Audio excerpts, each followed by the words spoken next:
यह कहानी शुरू होती है एक सिंपल लेकिन खास लड़की से, हिनाना हनाजावा, एक आम सी दिखने वाली स्टूडेंट, लेकिन पढ़ाई के मामले में एकदम टॉप क्लास। वो अपने हर काम में बेस्ट बनने की पूरी कोशिश करती है और ये सिर्फ स्कूल तक सीमित नहीं है, घर पर भी वही डेडिकेशन, वही सिंसेरिटी। अपने परिवार से उसका प्यार उतना ही गहरा है जितना कि उसकी पढ़ाई के लिए जुनून। हिनाना के दो पक्के दोस्त भी हैं, हिकारी और अकीरा तो बचपन से ही हिनाना से दिल लगाकर बैठा है, लेकिन हमारी मासूम सी हीरोइन को तो जरा भी अंदाजा नहीं। अब हिनाना की डेली लाइफ की बात करें तो उसके मम्मी पापा एक पॉपुलर रेस्टोरेंट चलाते हैं और काम में इतने बिजी रहते हैं कि जिम्मेदारी अक्सर हिनाना के कंधों पर आ जाती है। वो अपनी छोटी बहन का पूरा ख्याल रखती है, सुबह जगाना, नाश्ता बनाना और फिर स्कूल छोड़ने तक का हर काम। मतलब एकदम परफेक्ट दीदी वाला रोल निभाती है। सच में हिनाना उस तरह की लड़की है जिसे देखकर कोई भी कहेगा बस ऐसी बेटी, ऐसी बहन सबको मिले। लेकिन एक रात कहानी में आता है ट्विस्ट। हिनाना की छोटी बहन को रोमांटिक फिल्में और फेरी टेल्स का बहुत शौक है और उसी के चक्कर में हिनाना उसे सुनाती है सिंड्रेला की क्लासिक कहानी। लेकिन बहन तो टीवी की ओर इशारा करके कहती है, देखो असली प्रिंस चार्मिंग तो यही है। और उसी पल हिनाना की नजरें टिक जाती हैं स्क्रीन पर और वो होता है उसका लव एट फर्स्ट साइट। उस फिल्म का हीरो कोई और नहीं बल्कि अय्यासे कैडे था, एक सुपरहिट एक्टर और एक मशहूर के-पॉप बैंड का एक्स मेंबर। कैडे की हैंडसमनेस, उसका चार्म और टैलेंट ने उसे टीन गर्ल्स के बीच सुपरस्टार बना दिया है। और ये बात तो हिकारी ने पहले ही हिनाना को बताई थी, लेकिन हिनाना तो उस वक्त पढ़ाई में इतनी डूबी हुई थी कि कैडे के नाम से भी अनजान थी अब तक। लेकिन किस्मत भी कभी कभी फिल्मी मोड़ लेती है। उसी रात हिकारी का कॉल आता है और वो एक ऐसा न्यूज देती है जिसे सुनते ही हिनाना की दुनिया ही बदल जाती है। हिकारी बताती है कि उनकी स्कूल को कैडे की नई फिल्म की शूटिंग के लिए सिलेक्ट किया गया है और सबसे मजेदार बात ये कि स्टूडेंट्स को एक्स्ट्रा के तौर पर पार्ट लेने का मौका मिलेगा। ये सुनते ही हिनाना खुशी से उछल पड़ती है और फौरन हिकारी से कहती है, मेरा नाम लिस्ट में डाल देना। और फिर अगली सुबह पूरा माहौल फिल्मी हो जाता है। हिनाना, हिकारी और बाकी सारे स्टूडेंट्स शूट के लिए लाइन में खड़े हैं। उन्हें सीन में एक नॉर्मल स्टूडेंट बनकर लैब में काम करते हुए दिखाया जाना है। वहीं दूसरी तरफ हिकारी का एक्साइटमेंट तो 7वें आसमान पर है, क्योंकि अब वो असल में मिलने जा रही है अपने फेवरेट स्टार कैडी से। लेकिन हिनाना अपने जज्बातों को दिल में ही दबा लेती है, ना कुछ कहती है ना कुछ दिखाती। मगर जैसे ही लैब के अंदर जाने का बुलावा आता है वो थोड़ी सी डिस्ट्रैक्टेड रहती है और तभी सीधा टकरा जाती है कैडे से। इस अचानक टकराव से हिनाना एकदम स्तब्ध रह जाती है। कैडे माफी मांगकर अपनी शूटिंग में वापस लग जाता है, लेकिन हमारी लड़की वहीं जम सी जाती है, मानो टाइम ही फ्रीज हो गया हो। और तो और जैसे किसी रोमांटिक ड्रामा में होता है, कैडे एक किलर सी स्माइल देता है और हिनाना का तो सीधा पिघल जाना बनता है। सच कहें तो पैंटी ड्रॉप मोमेंट था वो। शूट के बाद दोनों लड़कियां कैडे की बातें करती हैं। हिकारी उससे पूछती है, तो देखा क्या कैडे को पास से? लेकिन हिनाना अपने दिल को संभालते हुए बिल्कुल कूल बनने की एक्टिंग करती है। अरे नहीं यार, मैंने तो देखा ही नहीं। हिकारी उससे कहती है कि अगली बार जरूर देखना और वहां से निकल जाती है। लेकिन तभी हिनाना की नजर सड़क पर फेंकी गई एक कोल्ड ड्रिंक की कैन पर पड़ती है। जैसे ही वो उसे उठाने जाती है, कैडे उसे दिखता है। वो स्कूल की चीयर लीडर्स को बड़े ध्यान से नाचते हुए देख रहा होता है और यही सामने आता है उसका डार्क साइड। सच बोलें तो थोड़ी देर के लिए तो लगता है भाई पुलिस बुलाएं क्या, लेकिन ये ड्रामा यही नहीं रुकता। हिनाना जैसे ही जाने लगती है वो फिसलती है और सीधा अपनी पीछे वाली यानी बैक साइड को एक्सपोज कर देती है। कैडे बिना कोई शर्म के कहता है, हम 86 सेंटीमीटर। हिनाना शर्म से लाल हो जाती है और बिना पीछे देखे भाग जाती है। घर पहुंचकर वो फौरन मापने बैठ जाती है और क्या निकला, कैडे एकदम सही था। अब हिनाना सोच में पड़ जाती है कि ये कैसा प्रिंस चार्मिंग है, बाहर से एकदम राजकुमार लेकिन अंदर से थोड़ा अजीब टाइप। खैर कुछ वक्त बाद वो अपनी माँ से बाहर जाने की इजाजत मांगती है ताकि खुद के लिए थोड़ा टाइम मिल सके। वो शॉपिंग मॉल जाती है जहाँ वो एक गेम मशीन से टॉय निकालने की कोशिश करती है, क्योंकि उसने अपनी छोटी बहन से वादा किया था, लेकिन बार बार फेल हो जाती है। आखिरी कोशिश में एक अनजान लड़का पीछे से आता है और उसे कुछ टिप्स देता है। हिनाना उसकी मदद से टॉय निकाल लेती है और जैसे ही वो मुड़कर धन्यवाद बोलती है, सामने होता है कैडे। अब सोचिए हिनाना का क्या हाल होगा। एक बार फिर से वो चौंक जाती है, लेकिन इस बार कैडे एकदम अलग नजर आता है। ना कोई स्टारडम का घमंड, ना कोई फेक स्वैग। हिनाना थोड़ी कंफ्यूज हो जाती है और बिना सोचे समझे उसका नाम चिल्ला देती है, लेकिन ये मूव गलत साबित होता है क्योंकि आसपास की कुछ फैन गर्ल्स भी सब सुन लेती हैं। कैडे तुरंत सिचुएशन को समझ जाता है और उसका हाथ पकड़कर उसे वहां से बाहर निकाल लेता है। जैसे ही दोनों एक सेफ जगह पहुंचते हैं, हिनाना पूछती है कि वो मॉल में कर क्या रहा था। कैडे मुस्कुराते हुए कहता है, शूट करना है, लेकिन उससे पहले थोड़ी मोटिवेशन चाहिए थी। हिनाना के पास बोलने को कुछ नहीं होता, बस वो हंसकर कहती है, डोंट वरी, तुम्हारे पीछे वाले फेटिश की बात मैं किसी से नहीं कहूंगी। और फिर कहती है कि अब उसे जाना होगा क्योंकि वो एक फिल्म देखने जा रही है। जब वो चली जाती है, कैडे नोटिस करता है कि उसके जूते का सोल फटा हुआ है और ये देखकर उसके चेहरे पर एक प्यारी सी मुस्कान आ जाती है। कुछ ही देर बाद हिनाना समय पर अपनी फिल्म देखने पहुंच जाती है और जब वो अपनी उस हाथ को देखती है जिसे काइडे ने पकड़ा था तो खुद से कहती है अब ये हाथ कभी नहीं धोऊंगी। लेकिन तभी एक और फिल्मी ट्विस्ट, काइडे वहीं आ जाता है उसी थिएटर में उसी मूवी को देखने। फिल्म के दौरान हिनाना बताती है कि उसे रोमांटिक फिल्में इसलिए पसंद हैं क्योंकि वो बहुत स्वीट और दिल छू लेने वाली होती हैं। उसे सिंड्रेला की कहानी से बहुत लगाव है और जब मूवी खत्म होती है और हिनाना चुपचाप आंसू पोंछ रही होती है, काइडे अपने जूते उतारता है और हिनाना की तरफ बढ़ा देता है क्योंकि उसने देख लिया था कि उसका जूता टूट चुका है। इस पर हिनाना पहले तो इन जूतों को लेने से मना कर देती है, लेकिन काइडे की जिद के सामने आखिरकार वो हार मान जाती है। अगली सुबह हिनाना क्लास में कुछ खोई खोई सी रहती है, जैसे दिमाग कहीं और हो, ना दोस्तों की बातें सुन रही होती है, ना पढ़ाई में मन लगा रही। और तभी स्कूल के गलियारों में अचानक कुछ अजीब होने लगता है। हर तरफ लड़कियां पागल हो रही हैं क्योंकि स्कूल में एक फेमस एक्टर की एंट्री हुई है। और हाँ, हमारी लड़की को बिल्कुल भी अंदाजा नहीं था, लेकिन कैडे क्लासरूम की दहलीज पर खड़ा होता है। हर कोई उसकी तरफ दौड़ रहा है, चीख चिल्ला रहा है, लेकिन कैडे को कोई फर्क नहीं पड़ता। उसकी नजर सिर्फ और सिर्फ हिनाना पर होती है। वो सीधे हिनाना के पास आता है और उसे एक नया जूतों का जोड़ा देता है। पूरे क्लासरूम में सन्नाटा छा जाता है। सब लोग इंक्लूडिंग हिकारी और अकीरा हक्के बक्के रह जाते हैं काइडे के इस प्रिंस चार्मिंग वाले जेस्चर पर। लेकिन ये यहीं खत्म नहीं होता। काइडे घुटनों के बल झुककर खुद हिनाना के पैरों में जूते पहनाता है और फिर कहता है बिल्कुल वैसा ही है जैसे उस फेरी टेल में तुमने सपना देखा था। बाद में हिनाना स्कूल के बाहर कैडी के पीछे जाती है और उसके पहले वाले जूते लौटाने की कोशिश करती है। वो एक बार फिर मुस्कुराकर उसका शुक्रिया अदा करती है और जाने लगती है, लेकिन उससे पहले काइडे उसकी हथेली पर अपना फोन नंबर लिख देता है और कहता है मुझे कॉल करना ताकि मैं अपना नाम तुम्हें खुद बता सकूं। उसी रात हिनाना का दिल खुशी से उछल रहा होता है और वो फौरन कैडे को कॉल करने की कोशिश करती है, लेकिन जब कॉल करती है तो क्या देखती है, this number is not available. दिल टूट जाता है उसका। दूसरी तरफ कैडे इस वक्त अपनी एक्स गर्लफ्रेंड शू के साथ डिनर पर होता है। शू भी एक जानी मानी एक्ट्रेस है। दोनों के बीच अब कोई गिला शिकवा नहीं है, बल्कि मजे से टाइम बिता रहे हैं क्योंकि जल्द ही वो दोनों एक रोमांटिक फिल्म में को स्टार बनने वाले हैं। लेकिन हिनाना के लिए सब इतना पॉजिटिव नहीं है। वो तो अपने हाथ से वो नंबर घिस घिस कर मिटा रही होती है और सोच रही होती है कि कैडे शायद बस उसके जज्बातों से खेल रहा था। उधर कैडे अपनी शूटिंग के लिए वैन में तैयार हो रहा होता है जब उसका मैनेजर उसे समझाता है कि एक एक्टर के लिए पब्लिक में की गई हर हरकत मायने रखती है। छोटी सी गलती भी उसकी इमेज और करियर को खतरे में डाल सकती है। मगर कैडे ध्यान नहीं देता और कहता है मैं अभी आता हूँ, क्योंकि उसकी नजर सड़क पर चलती हिनाना पर पड़ चुकी होती है। तुरंत वो वैन से उतरता है और हिनाना के पास पहुंचता है। वो सीधा उससे पूछता है तुमने मुझे कॉल क्यों नहीं किया। हिनाना उसे अपना कॉल लॉग दिखाती है और कैडे समझ जाता है कि उसने गलती से अपना पुराना नंबर दे दिया था। वो उसका मोबाइल लेता है ताकि उसे सही नंबर दे सके, लेकिन हिनाना उसका फोन झटक कर कहती है मुझसे ऐसे मत खेलो, पहले तुम्हारे लिए फीलिंग्स थी लेकिन अब कुछ नहीं बचा। वो जाने लगती है, लेकिन तभी कैडे उसे पकड़ता है, मुस्कुराकर कहता है उम्मीदें रखना अच्छी बात है, और बिना देर किए अपना मास्क पहनकर भी हिनाना को एक प्यारा सा किस दे देता है, बिल्कुल एक के ड्रामा के परफेक्ट क्लाइमेक्स की तरह। जैसे ही कैडे के छोटों पर दिल आ जाना वाले राज से पर्दा उठता है, हिनाना तो पूरी तरह से शॉक्ड रह जाती है और कुछ बोल ही नहीं पाती। और वहीं कैडे धीरे से उसका दिल चुरा लेने वाली बात कह देता है कि जब उसने पहली बार उसे देखा था तभी उसे उसका नाम जानने की तलब थी, क्योंकि वो उसके लिए लव एट फर्स्ट साइट था। अब जाहिर है इतना सीधा और दिल से निकला इजहार सुनकर हमारी हिनाना पूरी तरह पिघल जाती है और आखिरकार अपना नाम उसे बता देती है। अगले ही दिन हम हिनाना को देखते हैं जो बड़ी बारीकी से अपनी अंडरगारमेंट्स चुन रही होती है। अब क्यों? क्योंकि उसका डेट है काइडे के साथ। लेकिन किस्मत को तो हर बार ड्रामा चाहिए। उस वक्त अकीरा वहां पहुंच जाता है और फूलों का गुलदस्ता हाथ में लिए हुए उस पूरे सीन को देखकर कंफ्यूज हो जाता है कि ये सब चल क्या रहा है। फिर कुछ देर बाद हिनाना अपने शानदार ड्रेस में कैडे की वैन का इंतजार करती है। जैसे ही वो आता है वो उससे पूछती है कि डेट पर कहाँ जा रहे हैं, लेकिन कैडे सिर्फ मुस्कुराता है और कहता है बस देखती जाओ, और फिर वो उसे अपने लग्जरी अपार्टमेंट ले जाता है। हिनाना तो उस जगह की भव्यता देखकर हैरान रह जाती है और कैडे उसे बताता है कि उसने पहले कभी किसी लड़की को अपने घर नहीं बुलाया। इसके बाद दोनों एक साथ अच्छा वक्त बिताते हैं, गप्पे मारते हैं, कैडे की पुरानी बैंड की तस्वीरें देखते हैं और साथ में लंच करते हैं। और फिर आता है चिल करने का टाइम, जब कैडे कहता है कि क्यों न कोई मूवी देखी जाए। लेकिन फिल्म के दौरान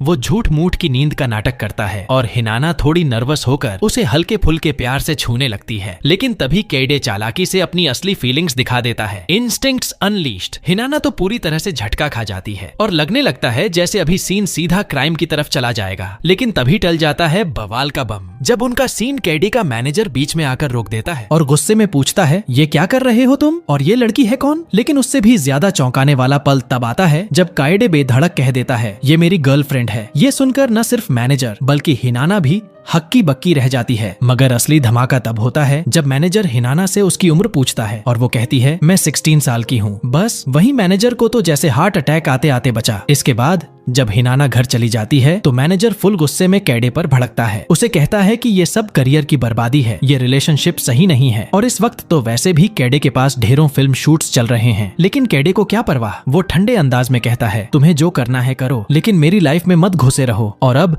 अगले दिन हिनाना पूरी तरह ड्रीमी मोड में चली जाती है। कैडे के मेरी गर्लफ्रेंड है वाले डायलॉग ने तो उसे 7वें आसमान पर पहुंचा दिया है और अब वो हर वक्त उसकी गर्लफ्रेंड होने की कल्पनाएं करती फिर रही है। लेकिन ये सपना ज्यादा देर नहीं टिकता, क्योंकि उसे कैडे का एक मैसेज आता है जिसमें लिखा होता है कि शूटिंग की वजह से अब कुछ दिनों तक वो नहीं मिल पाएंगे। अब कैडे की गैरहाजिरी में हिनाना के पास बहुत सारा फुर्सत का टाइम होता है, इसलिए वो वीकेंड पर आकिरा की फैमिली की फूलों की दुकान में उसकी मदद करने जाती है। वहीं एक हल्के फुल्के पल में आकिरा उसे अपने दिल की बात बता देता है कि वो उससे प्यार करता है और उसे लगता है कि वो दोनों शादी भी कर सकते हैं। लेकिन हिनाना उसे हल्के में लेती है और उसकी बात को मजाक समझती है। और उसी वक्त आकिरा को एक फूलों का ऑन ऑर्डर मिलता है और वो भी एक जानी मानी फिल्म प्रोडक्शन कंपनी के लिए। तो हुआ यूं कि फूलों की डिलीवरी की जिम्मेदारी दी जाती है हिनाना को, और जब वो फूल लेकर उस लोकेशन पर पहुंचती है तो उसे पता चलता है कि ये वही सेट है जहां कैडे अपनी नई फिल्म की शूटिंग कर रहा है। और वहीं उसकी आंखों के सामने उसका दिल चूर चूर हो जाता है। वो देखती है कि कैडे अपनी एक्स गर्लफ्रेंड शू को किस कर रहा है। अब चाहे ये सब फिल्म की शूटिंग का हिस्सा हो, लेकिन हिनाना के लिए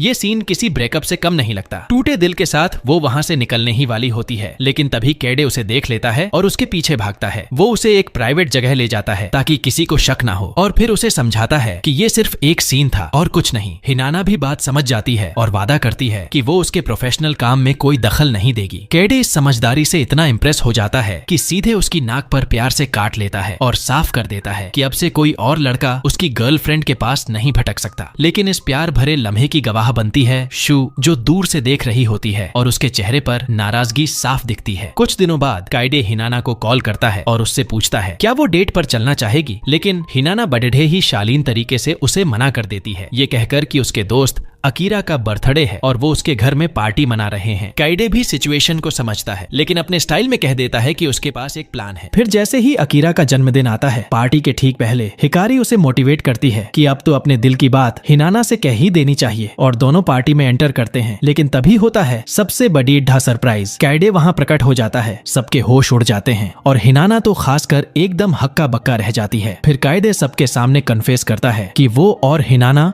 अब रिलेशनशिप में हैं। हिकारी तो ये सुनकर खुशी से झूम उठती है, लेकिन अकीरा का दिल जैसे अंदर ही अंदर टूटकर बिखर जाता है। उसे पता चल जाता है कि काइडे जैसे सुपरस्टार के सामने उसकी कोई जगह नहीं है। खाना पीना सब नॉर्मल तरीके से चलता है, लेकिन जब दोनों लड़के अकेले होते हैं, अकीरा काइडे से एकदम सीधा सवाल कर देता है, क्या उसके हिनाना के लिए फीलिंग्स रियल हैं? क्योंकि अगर नहीं है तो उसे हिनाना से दूर रहना चाहिए। काइडे भी अब समझ जाता है कि अकीरा भी उसकी गर्लफ्रेंड के लिए फील करता है, इसलिए मजबूती से कहता है कि उसकी फीलिंग्स एकदम सीरियस हैं। इस पर अकीरा जवाब देता है कि वो हार मानने वालों में से नहीं है। और फिर पार्टी खत्म होने के बाद जब हिनाना अपने बॉयफ्रेंड को गुड बाय कह रही होती है, काइडे उसे बता देता है कि अब उसके प्यार में मुकाबला शुरू हो गया है और वो हारने वाला नहीं है। अगले ही दिन हिनाना काइडे के अपार्टमेंट जाती है और जैसे ही दरवाजा खोलती है, बॉलीवुड मूवी जैसा सीन, काइडे उसे आधा न्यूड मिल जाता है। हिनाना तुरंत अपनी आंखें बंद कर लेती है और वहीं काइडे शुरू हो जाता है अपनी चुलबुली छेड़छाड़ के अंदाज में। दोनों का ये छोटा सा रोमांटिक टाइम एकदम क्वालिटी मोमेंट बन जाता है। और तभी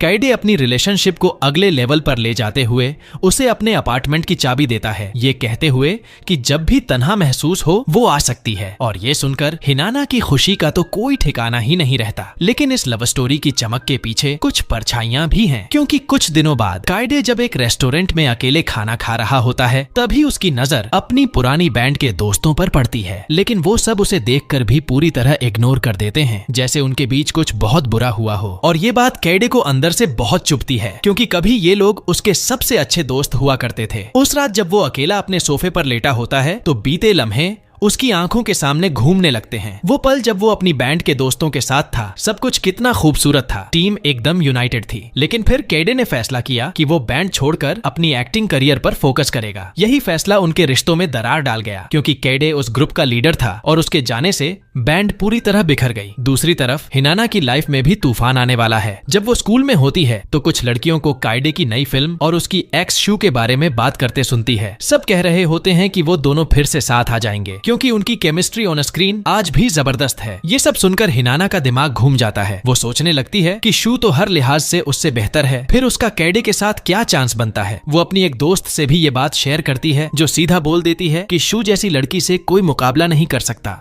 लेकिन फिर भी हिनाना हार मानने वाली नहीं होती। वो तय कर लेती है कि वो अपने प्यार के लिए लड़ेगी। इसी जज्बे के साथ वो कैडे के अपार्टमेंट पहुंच जाती है, क्योंकि उसने तो खुद कहा था कि जब चाहे आ सकती है। लेकिन जैसे ही वो अंदर जाती है, उसकी नजर एक जोड़ी हाई हील्स पर पड़ती है, और जैसे ही वो अंदर जाकर देखती है तो उसका दिल टूट जाता है। वो तुरंत वहां से भागती है और पीछे पीछे कैडे भी आता है। लेकिन हिनाना गुस्से में होती है और कह देती है कि वो उससे अब कुछ भी सुनना नहीं चाहती। उसे अब समझ आ गया है कि कैडे ने उसके जज्बातों के साथ सिर्फ खेला है। इस हादसे के बाद हिनाना पूरी तरह टूट जाती है और अपने बिस्तर से बाहर तक नहीं निकलती। लेकिन जब अकीरा को उसके बारे में पता चलता है तो वो उसके घर पहुंच जाता है। हिनाना जब धीरे से उठती है तो अकीरा उसे पीछे से पकड़कर दिलासा देता है और समझाता है कि कायडे का सोचना बंद करो, वो सिर्फ दर्द ही दे रहा है। और फिर पहली बार अकीरा उसे अपने दिल की बात कह देता है। हिनाना एकदम हैरान रह जाती है, क्योंकि उसने अकीरा को कभी दोस्त से ज्यादा नहीं समझा था। और जब वो कुछ नहीं कह पाती, अकीरा उसे स्पेस देता है और समझ जाता है कि शायद सब कुछ बहुत जल्दी हो गया। कुछ दिन बाद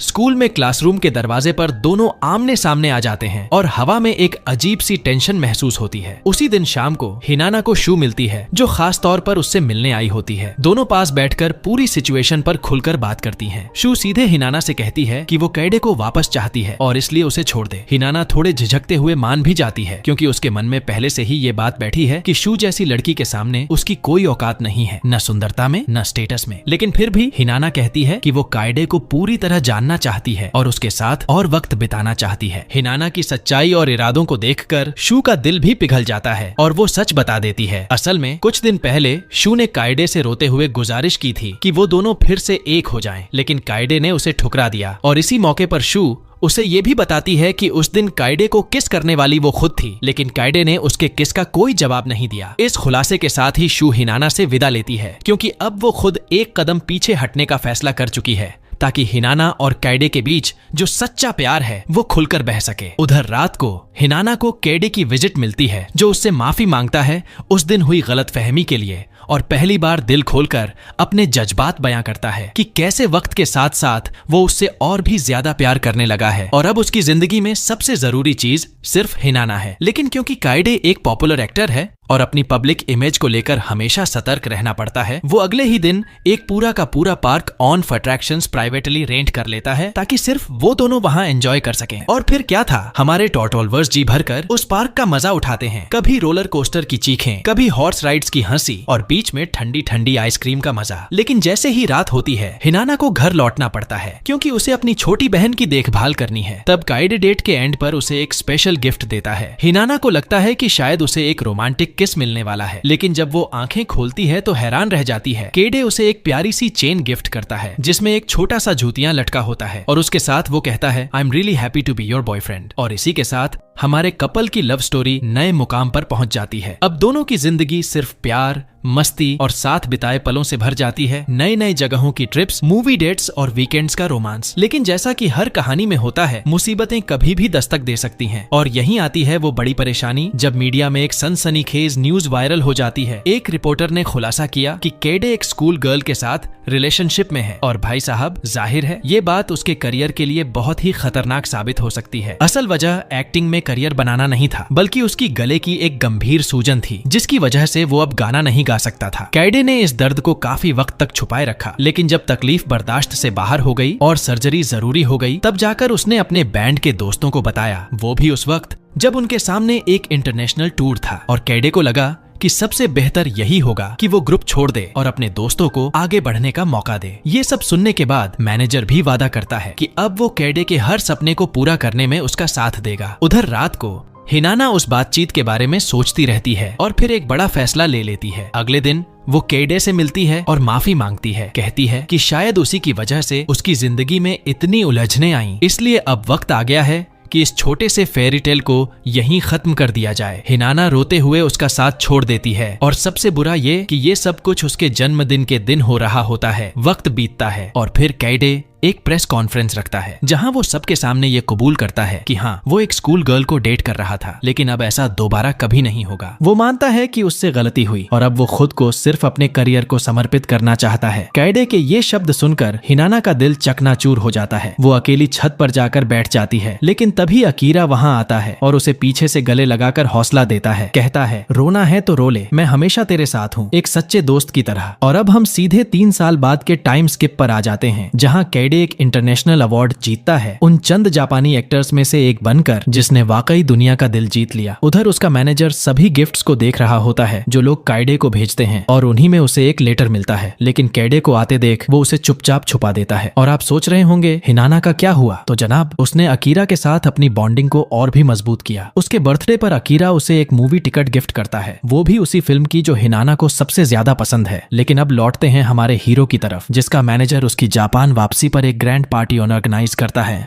और काइडे की खुशी के लिए वो लेटर आखिरकार उसे दे देता है। और ये लेटर किसी और का नहीं, अकीरा का लिखा हुआ होता है। उसमें लिखा होता है कि वो दोनों अब साथ नहीं हैं, लेकिन हिनाना अब भी काइडे की सारी फिल्में दिन रात देखती है और जब भी वो बाहर जाती है उसे हर तरफ सिर्फ और सिर्फ काइडे ही नजर आता है। ये सब लिखकर अकीरा का दिल सच में टूट जाता है, लेकिन वो जानता है कि वो हिनाना की जिंदगी में सही इंसान नहीं है, वो सिर्फ काइडे ही हो सकता है। इसलिए अकीरा एक बहुत बड़ा कदम उठाता है। उस लेटर के साथ साथ वो कैडे के लिए एक मूवी टिकट भी छोड़ता है ताकि वो उस थिएटर में जाए और शायद वहां उसे अपना सच्चा प्यार वापस मिल जाए। और फिर जैसे ही कैडे को ये सब पता चलता है, उसका दिल जोश से भर जाता है। उधर उसका मैनेजर ऑडियंस को एंटरटेन करने में लगा होता है और तभी कैडे तूफान की रफ्तार से दौड़ पड़ता है अपने प्यार हिनाना से मिलने के लिए। लेकिन जब वो थिएटर पहुंचता है तो उसे पता चलता है कि शो तो कब का खत्म हो चुका है। मायूस होकर वो वापस अपने घर की ओर बढ़ता है और तभी जैसे किसी किस्मत की लकीर खींच गई हो, हिनाना सीढ़ियों से नीचे उतरती है और 3 साल बाद दोनों एक दूसरे के सामने खड़े होते हैं। उस पल में काइडे एकदम सीधे दिल की बात कह देता है, मैंने खुद से वादा किया था कि जब मैं तुम्हारे प्यार के काबिल बन जाऊंगा तब तुम्हें ढूंढने जरूर आऊंगा। और तभी वो हिनाना को उसका बर्थडे गिफ्ट देता है, एक चमचमाते जूतों का जोड़ा जो इस बात का प्रतीक होता है कि अगर वो चाहे तो अब से उसका हर कदम एक खूबसूरत भविष्य की ओर बढ़ेगा कैडे के साथ। और फिर बिना एक भी पल गंवाए दोनों एक जोरदार किस करते हैं और इसी खूबसूरत पल के साथ खत्म होता है हमारा ये रोमांटिक सफर। और अगर तुम्हें ये कहानी पसंद आई हो तो चैनल को जरूर सब्सक्राइब करो, बेल आइकन दबाओ ताकि कोई भी अगला वीडियो मिस ना हो जाए। मैं यहाँ और भी जबरदस्त वीडियो डाल रहा हूँ जो तुम्हें जरूर पसंद आएंगे। तुम्हारा कीमती वक्त देने के लिए बहुत बहुत धन्यवाद। फिर मिलेंगे अगली कहानी में।